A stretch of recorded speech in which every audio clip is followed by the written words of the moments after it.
Masalahnya yang pertama kali itu siapa, Bang? Tentang manajemen lingkungan marikultur.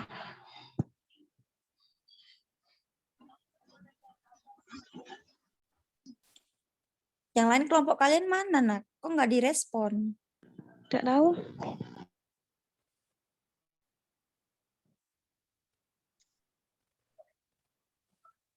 Manajemen lingkungan marikultur kelima tak? Siapa tuh? Tani tak. Tidak tahu Kak. Di PPT ini, yang di PPT ini udah disusun macam pertama manajemen lingkungan marikultur, lanjut kayak gitu. Ikutin sesuai Erna PPT tuh. aja tuh. Halo, Erna yang manajemen lingkungan marikulturnya. Oke. Jadi moderator siapa?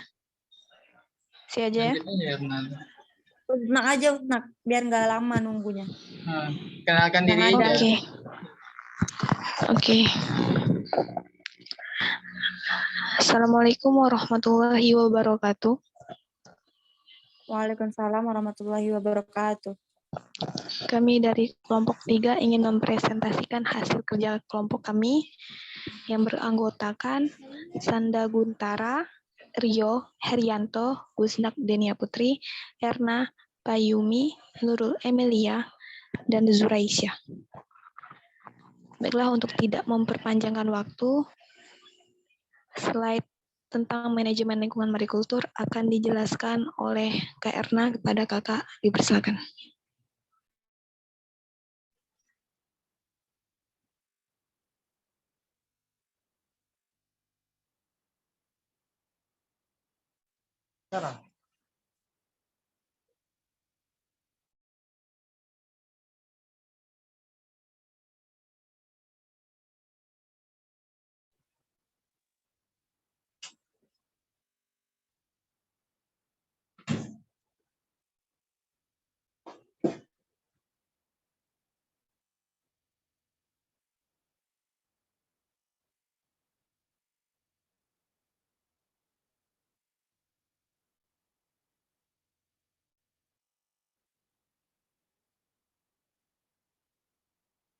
Assalamualaikum warahmatullahi wabarakatuh.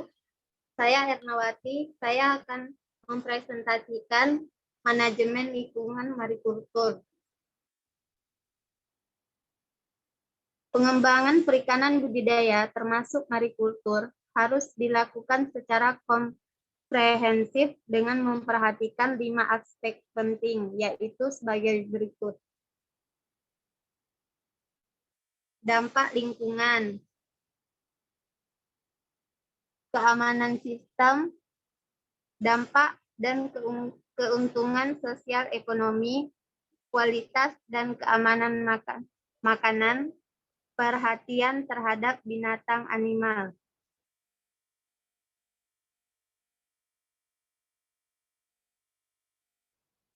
Dan selanjutnya, permasalahan yang sering timbul dalam manajemen marikultur, yaitu secara garis besar gejala kerusakan lingkungan yang mengancam kelestarian sumber daya pesisir dan lautan di Indonesia, yaitu pencemaran, degradasi habitat, eksploitasi sumber alam, abrasi pantai, konservasi kawasan lindung menjadi peruntukan pembangunan lainnya, dan bencana alam. Selanjutnya, permasalahan yang dihadapi dalam pengelolaan wilayah pesisir dan laut, khususnya di Indonesia, yaitu pemanfaatan ganda, pemanfaatan tak seimbang, pengaruh kegiatan manusia, dan pencemaran wilayah pesisir.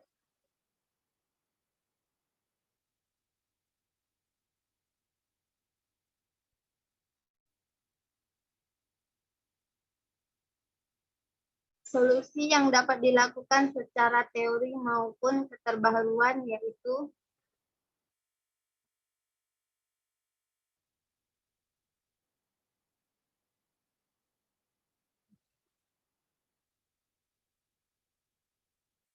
pengelolaan yang berbasis masyarakat.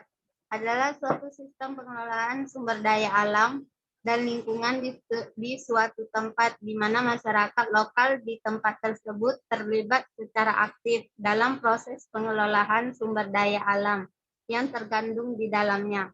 Pengelolaan di sini meliputi berbagai dimensi kegiatan sebagai berikut, yaitu persiapan, perencanaan, persiapan sosial, penyadaran masyarakat, analisis kebutuhan, pelatihan keterampilan dasar, penyusunan rencana penanggulangan kerusakan lingkungan pesisir dan laut secara terpadu dan berkelanjutan, pengembangan fasilitas sosial, dan pendanaan.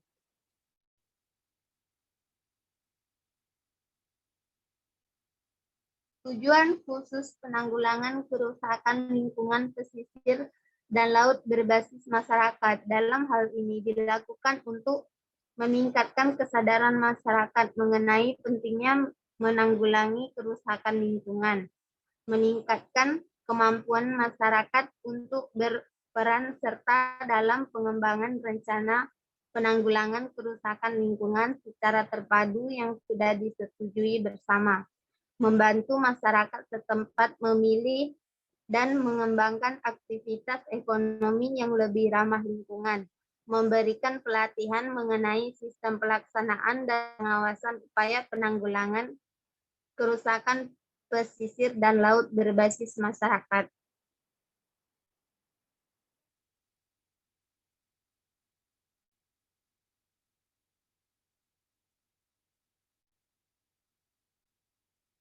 Sekian dari saya, terima kasih.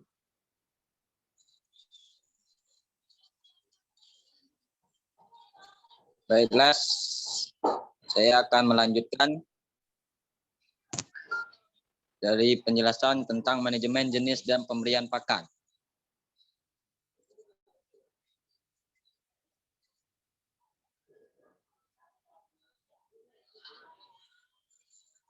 Next, Bang.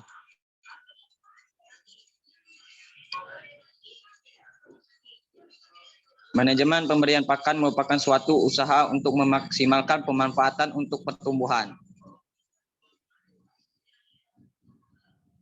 Beberapa tujuan dari studi manajemen jenis pemberian pakan. Yang pertama, menyediakan kebutuhan gizi untuk kesehatan yang baik. 2, pertumbuhan dan hasil optimum. 3, produksi limbah yang minimum dengan biaya yang masuk akal demi keuntungan yang maksimum. Aspek yang harus diperhatikan dalam pemberian pakan di dalam budidaya ikan ialah formula pakan. Ikan harus mencukupi kebutuhan gizi ikan yang dibudidayakan seperti protein, asam amino esensial, lemak, asam lemak esensial, energi, karbohidrat, vitamin, dan mineral.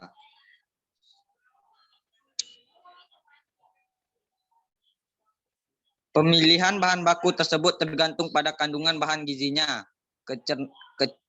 kecernaannya atau digestibility, dan daya serap atau bioavailability. Ikan tidak mengandung anti nutrisi dan zat racun, tersedia dalam jumlah banyak dan harga relatif murah.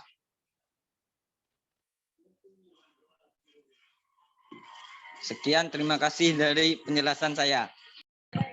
Baiklah, di sini saya akan melanjutkan slide berikutnya tentang manajemen kesehatan ikan.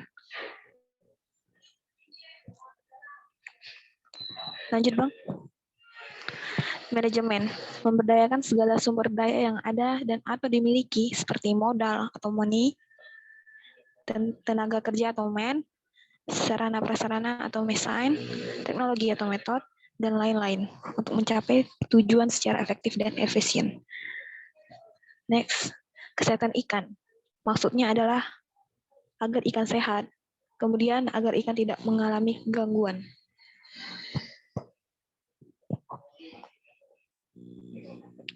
Manajemen kesehatan ikan mengelola agar ikan tidak sakit. Apa penyebab ikan sakit? Bagaimana mencegah ikan agar tidak sakit?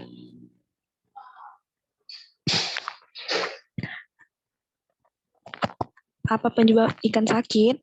Pertama, lingkungan perairan yang buruk. Yang kedua, kepadatan penebaran yang terlalu tinggi. Yang ketiga, gizi pakan yang kurang sesuai. Yang keempat, adanya organisme pengganggu. Next, Bang. Bagaimana mencegah ikan agar tidak sakit? Rata-rata secara umum, kebutuhan pakan per hari adalah 3% sampai 5% dari bobot populasi, dengan kandungan protein antara 20% sampai 30% dari bobot pakan yang diberikan.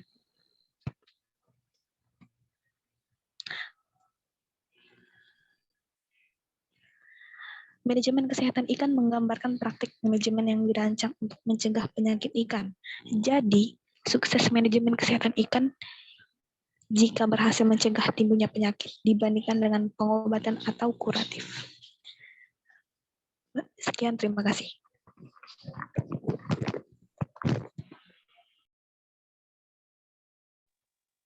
Baiklah, di sini saya akan melanjutkan penjelasan tentang manajemen proses marikultur. Next. Proses marikultur, yaitu persiapan wadah dan media, seleksi dan penebaran benih, pengelolaan pakan, pengelolaan kualitas air, pengendalian hama dan penyakit, dan pemanenan. Untuk persiapan wadah dan media, wadah yang digunakan selama proses produksi berupa KJA, ukuran bingkai keramba yang digunakan minimal berukuran 3x3 meter.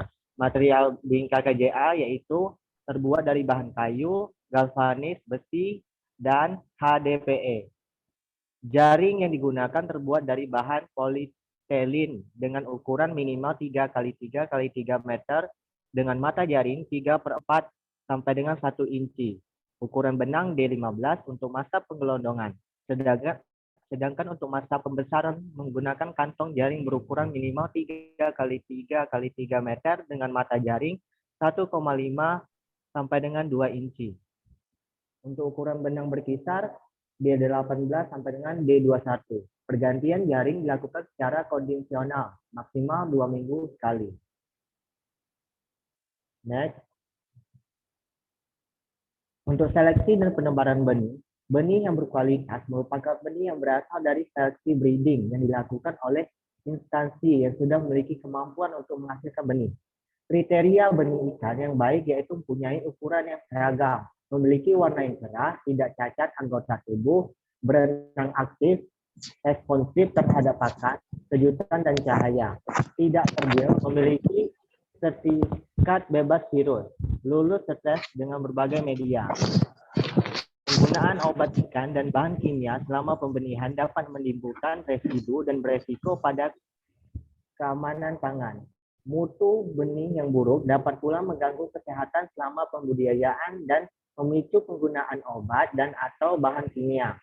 Benih sehat bersertifikat berasal dari hatchery yang bersertifikat dan yang memiliki sertifikat bebas penyakit dan obat ikan. Next. Untuk pengelolaan pakan, nutrisi pada pakan ikan berperan dalam pertumbuhan, reproduksi, ketahanan tubuh, dan bergantung pada spesies ikan, ukuran dan umur ikan, serta sistem budidaya yang diterapkan.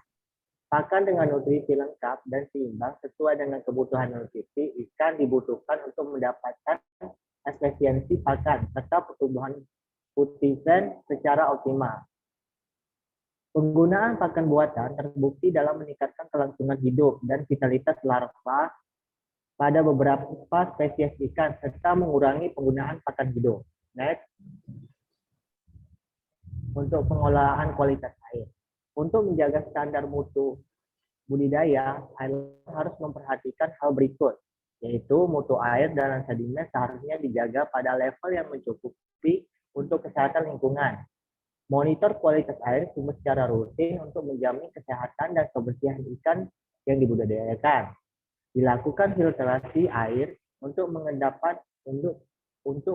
atau pengendapan serta menjamin kualitas air sesuai untuk ikan dibudidayakan. Mengukur suhu air menggunakan termometer dengan cara mengecek termometer yang sudah digantung dalam sarana budidaya. Next. Untuk pengendalian hama dan penyakit, Penyakit merupakan faktor pembatas yang besar pada marikultur ikan komersial dan dapat menjadi sumber keterpurukan. Serangan patogen ikan sedikit terjadi pada sistem budidaya. Namun, ikan biasanya lebih resisten terkena penyakit ketika terjadi stres yang berlebihan.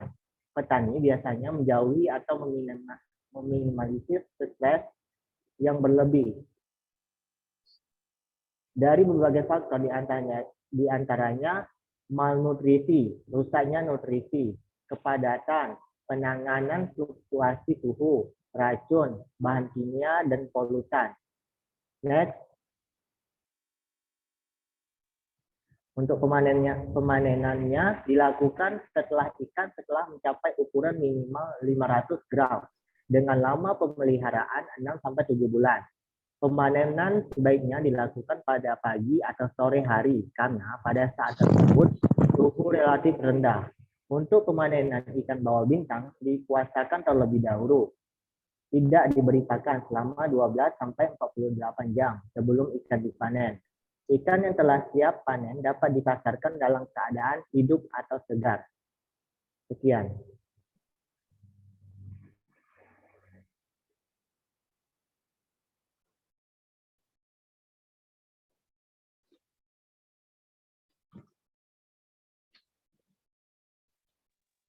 Baik, saya yaitu manajemen sosial marikultur.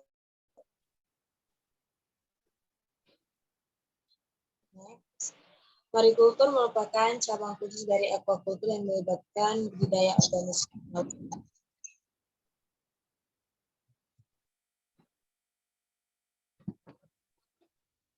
Untuk makanan dan produk lainnya di laut terbuka, bagian tertutup dari laut atau di tangkup kolam ataupun saluran dipenuhi dengan air laut. Contoh yang kedua, budidaya ikan bentuk laut.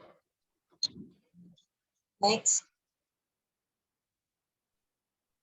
Sosial masyarakat marikultur dalam pengantar sosiologi, interaksi sosial merupakan kunci semua kehidupan sosial.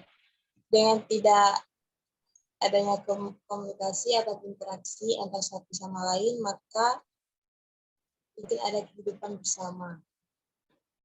Hanya fisik yang saling berhadapan antara satu sama lain, tidak dapat menghasilkan suatu kehidupan yang dapat saling berinteraksi, maka dari itu dapat disebutkan bahwa interaksi merupakan dasar dari suatu bentuk proses sosial. Next.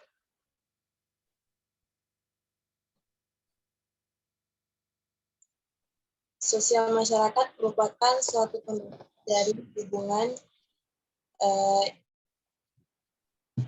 yang berupa tindakan yang berdasarkan norma dan nilai sosial yang berlaku dalam marikultur.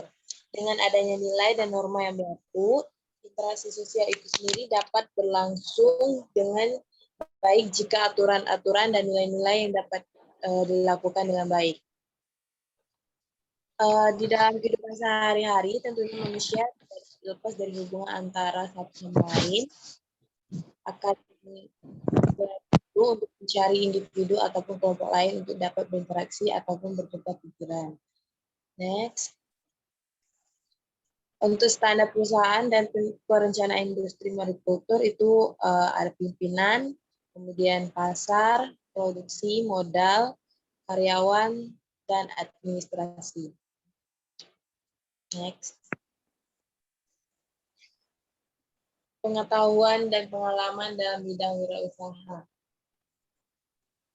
Yaitu kreatif, berani dengan risiko, ulet, memiliki etika, kemudian memiliki sense of business. Lanjut.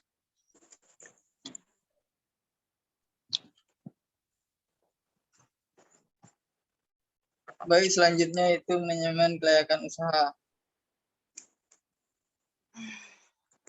Studi kelayakan bisnis adalah kegiatan untuk mempelajari secara mendalam tentang suatu usaha atau bisnis yang akan dijalankan dalam rangka menentukan layak atau tidaknya usaha tersebut dijalankan. Ada beberapa tujuan dari studi kelayakan.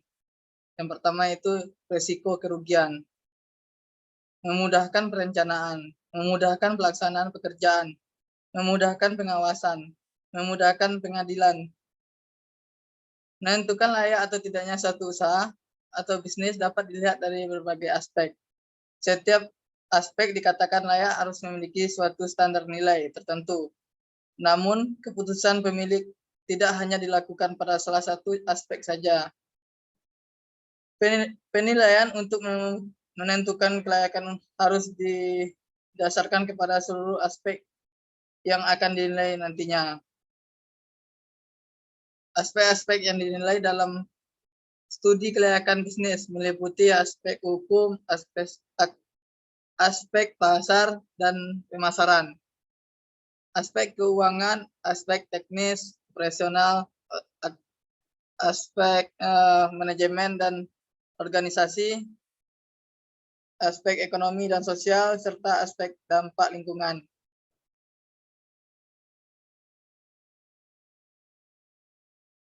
Selanjutnya,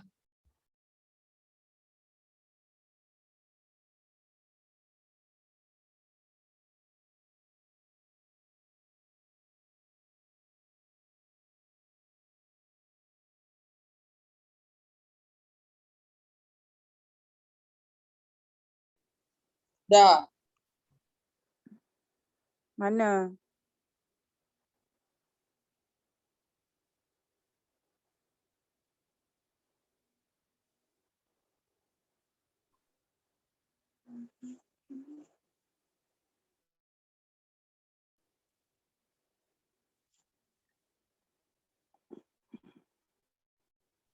Baca, siapa yang nak baca?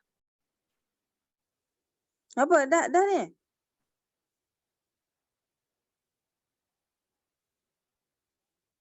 Oh, perencanaan bisnis marikultur. Menurut Angel 2010, marikultur merupakan salah satu sektor ekonomi kelautan yang memiliki peluang yang besar untuk dikembangkan. Marikultur sendiri merupakan cabang spesifik dari aquakultur yang berpusat pada budidaya perikanan. Perencanaan bisnis akan memetakan proses menunjukkan kekuatan bisnis, di mana ketika ada sesuatu permasalahan yang terjadi dalam proses operasinya, dapat dianalisis menggunakan strategi alternatif untuk mengatasi masalah tersebut. Lanjut.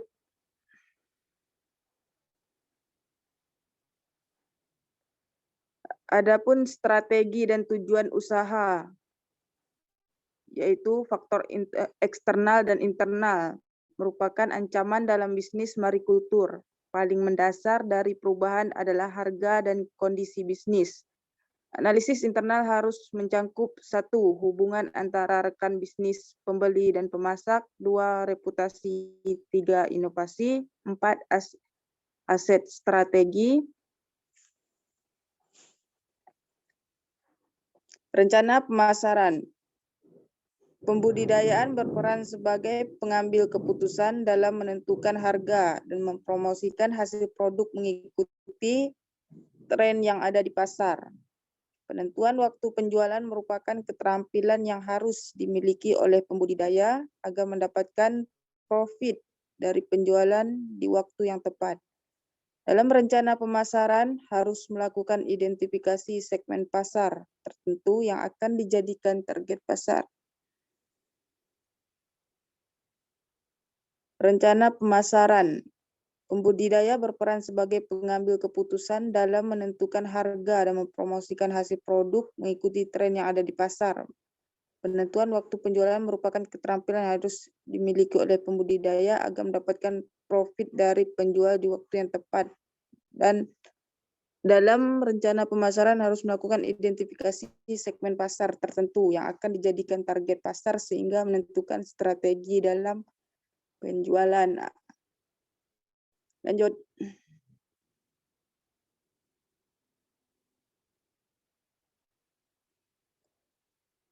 Faktor-faktor yang berkenaan dengan aspek teknis, pasar dan pemasaran, keuangan, manajemen, hukum, serta manfaat proyek bagi ekonomi nasional. Jumingan 2009, tujuan pentingnya melakukan studi kelayakan bisnis menurut Sucipto 2010 adalah 1. Menghindari risiko kerugian. 2. Memudahkan perencanaan. 3. Memudahkan pelaksanaan pekerjaan. 4. Memudahkan pengawasan. 5. Memudahkan pengendalian. Blue Ocean Strategy atau disingkat BOS merupakan strategi yang mampu menciptakan ruang pasar baru tanpa harus menjadi pengikut dari perusahaan lainnya.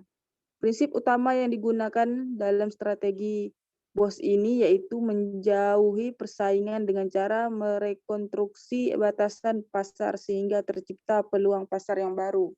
Lanjut.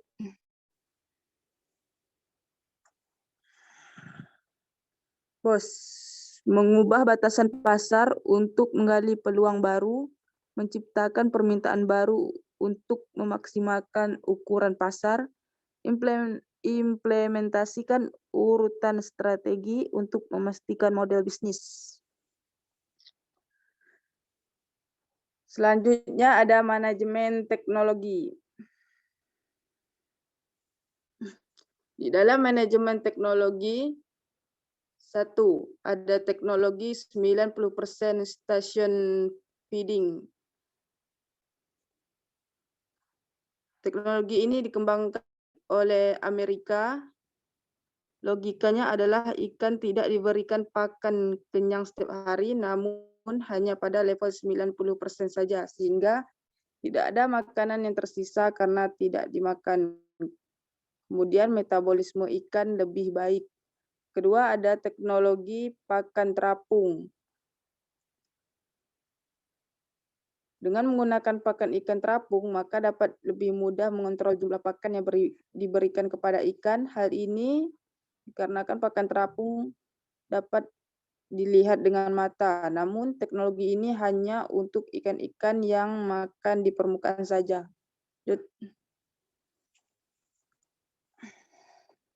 3. Teknologi protein sparing.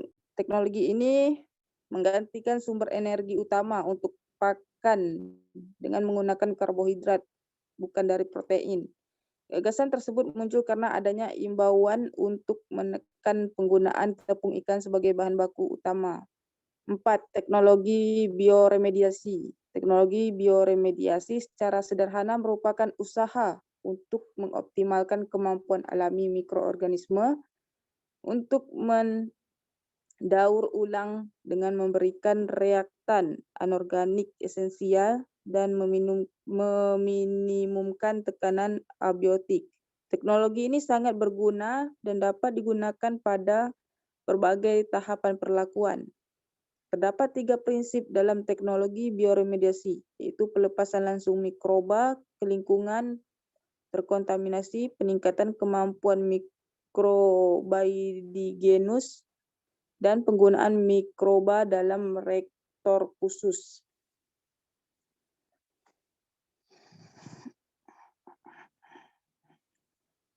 Kemudian ada teknologi probiotik. Teknologi ini diyakini mampu membantu meminimalisir limbah bakteri dari genus Bacillus, banyak membantu dalam proses perbaikan mutu air tambak karena mampu mengkonversi bahan organik menjadi komponen terurai lainnya yang lebih ramah.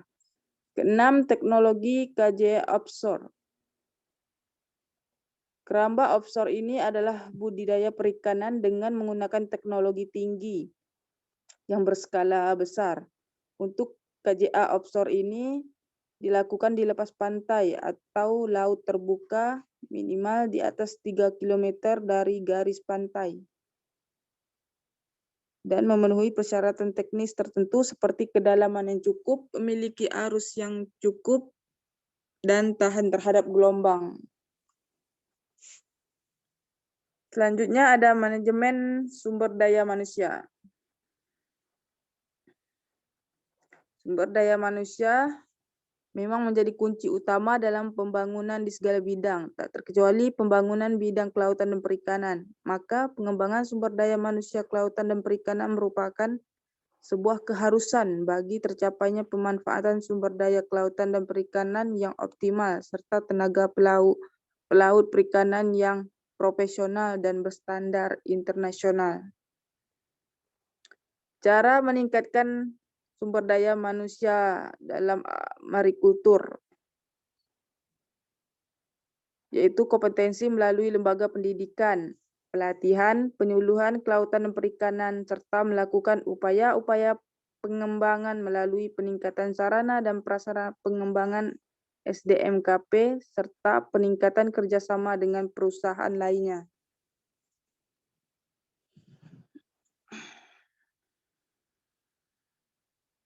Lanjut. SDM yang dibutuhkan dalam pengembangan marikultur di Indonesia memiliki keterampilan khusus. 2. Memiliki kemampuan dalam mengelola perikanan aquakultur. Kemudian memiliki skill pada bidang masing-masing. Kemudian jujur, amanah, serta disiplin.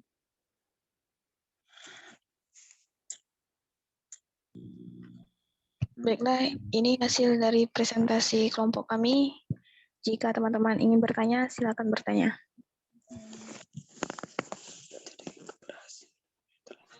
Izin bertanya. Silakan. Baik, perkenalkan nama saya Muhammad Zulfikri. Saya perwakilan dari kelompok 2 ingin bertanya. Untuk jenis penyakit apa yang sering menginfeksi pada ikan? Baik, kami tampung dulu pertanyaannya. Siapa lagi yang ingin bertanya? Silakan. Saya.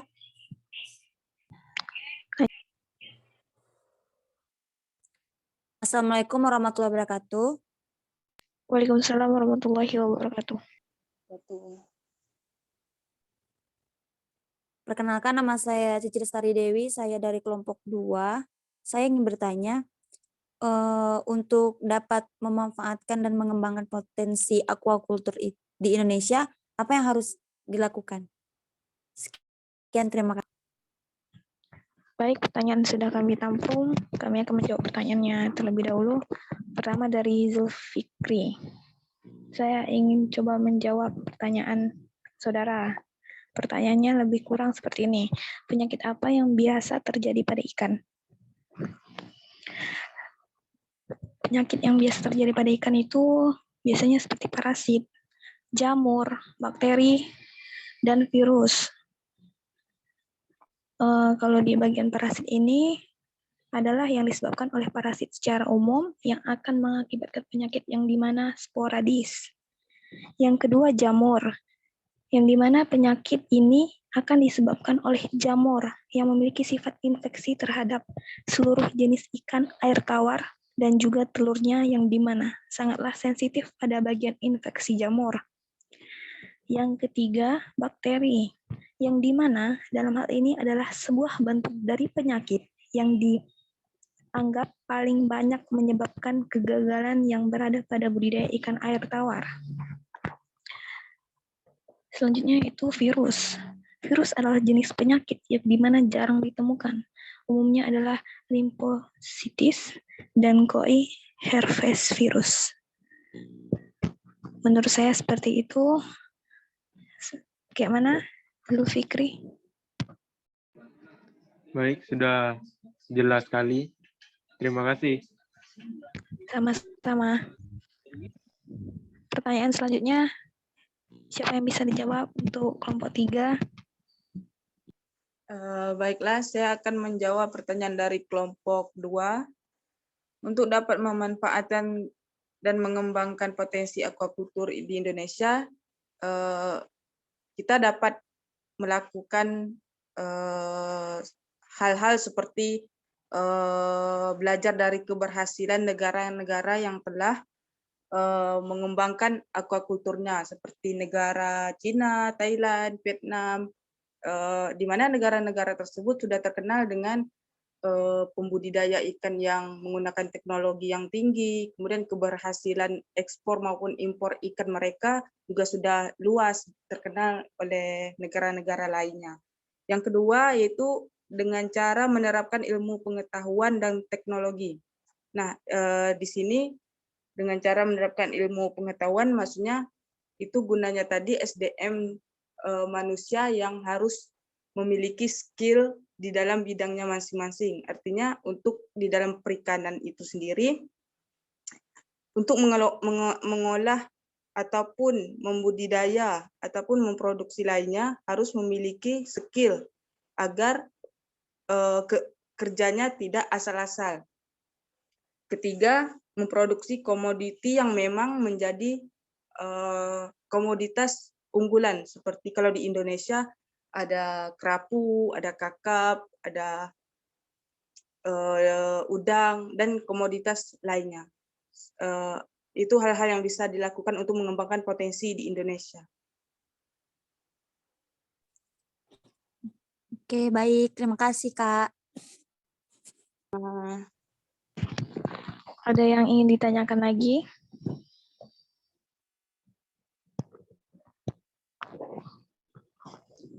Ada kawan-kawan yang ingin ditanyakan? Silakan. Kayaknya nggak ada deh. Oke lah, kalau tidak ada, kami dari kelompok 3 ingin menutup presentasi hari ini. Terlebih dan terkurang kami mohon maaf. Saya tutup dengan wassalamualaikum warahmatullahi wabarakatuh. Waalaikumsalam warahmatullahi wabarakatuh.